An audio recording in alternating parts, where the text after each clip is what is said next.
احسان ہے کہ اللہ پاک نے ہمیں مسلمانوں کے گھر پیدا فرما کر مسلمان بنایا۔ اس کے بعد اللہ رب العزت کا احسان عظیم ہے کہ اللہ عزیز وقار نے سرکار دو عالم صلی اللہ علیہ وسلم کی امت میں پیدا فرمایا۔ اس کے بعد اللہ رب العزت کا احسان عظیم ہے کہ اللہ عزیز وقار نے جمعے کی نماز کے لیے مسجد میں آنے کی توفیق عطا فرمائی۔ دوستو عزیزان گرامی، 9 ذو الحجہ ہے، 2017 کا 9 ذو الحجہ۔ کل کو جو ہے عید الاضحیٰ ہے، قربانی کی عید ہے، مسلمانوں کے لیے خوشی کا دن ہے۔ اور عید کے دن مسلمان اللہ کے نام پر جانور ذبح کرتے ہیں، قربانی کرتے ہیں، اپنا فریضہ سر انجام دیتے ہیں جو اللہ پاک نے امت مسلمہ پر ضروری قرار دیا ہے۔ نبی اقدس صلی اللہ علیہ وسلم کی زبانی اور قرآن مجید کے نص قطعی سے بھی قربانی کا اثبات ہے۔ تو مسلمان جو ہیں اس پر عمل کرتے ہیں، اللہ کے نام پر جانور ذبح کرتے ہیں۔ تو اسی قربانی کے فضائل اور مسائل کچھ اجمالاً، کچھ تفصیلاً اور کچھ عید کے مسائل اور فضائل جو ہیں آپ حضرات سے بیان کروں گا۔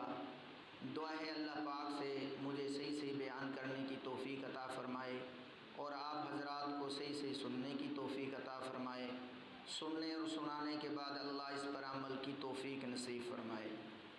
دوستو عزیزان گرامی، جیسے کہ گزشتہ جمعے کے اندر بیانات کے اندر بھی تقریباً 2-3 جمعے سے میں نے فضائل اور مسائل جو ہیں قربانی کے بیان کیے ہیں، اور کچھ باقی ماندہ جو ہیں اس بیان کے اندر جو بیان کروں گا۔ دعا ہے اللہ پاک سے مجھے صحیح بیان کرنے کی توفیق عطا فرمائے۔ قربانی جو ہے سنت ابراہیم ہے۔ ابراہیم علیہ السلام حضور کے جد امجد جو ہیں، اس امت کے جد امجد حضرت ابراہیم علیہ السلام کی ایجاد کردہ سنت ہے۔ سب سے پہلے انہوں نے یہ عمل کیا، اللہ کو بڑا پسند آیا، اللہ پاک نے امت مسلمہ پر ضروری اور فرض قرار دے دیا نبی پاک صلی اللہ علیہ وسلم کی امت پر۔ تو فرمایا کہ سنت ابراہیم ہے، کیا حضور پاک صلی اللہ علیہ وسلم کی بھی سنت ہے؟ او بھائی اللہ کے بندو، حضور کی سنت بھی ہو گئی، جب حضور نے کام کیا ہے تو پھر یہ حضور کی سنت بھی ہو گئی، جاری کردہ حضرت ابراہیم علیہ السلام کی ہے۔ چونکہ حضور نے یہ عمل کر لیا ہے، اب حضور کی بھی نبی پاک صلی اللہ علیہ وسلم جو ہے مدینہ میں آ کر قربانی کیا کرتے تھے، عیدگاہ میں قربانی اور بڑے شوق سے قربانی کیا کرتے تھے، اپنے ہاتھ سے نبی پاک صلی اللہ علیہ وسلم نے قربانی کی۔ حدیث پاک کے اندر آتا ہے حضور نے جو ہے 2 مینڈے لیے جو سیاہی میں چلنے والے، سیاہی میں بیٹھنے والے اور سیاہی میں دیکھنے والے۔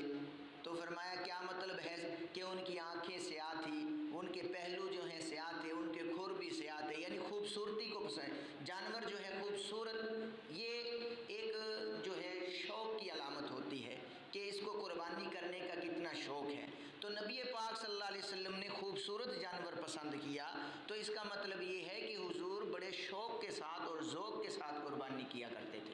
جب حضور کا اتنا شوق ہے، اب کیا حضور کی سنت نہیں ہو؟ تو حضور پاک صلی اللہ علیہ وسلم کی بھی سنت ہے۔ سنت ابراہیمی اس لیے کہا جاتا ہے کہ ان کی وہ جاری کرتا ہے، یعنی بانی ہے اس سنت کے، اس کام کے۔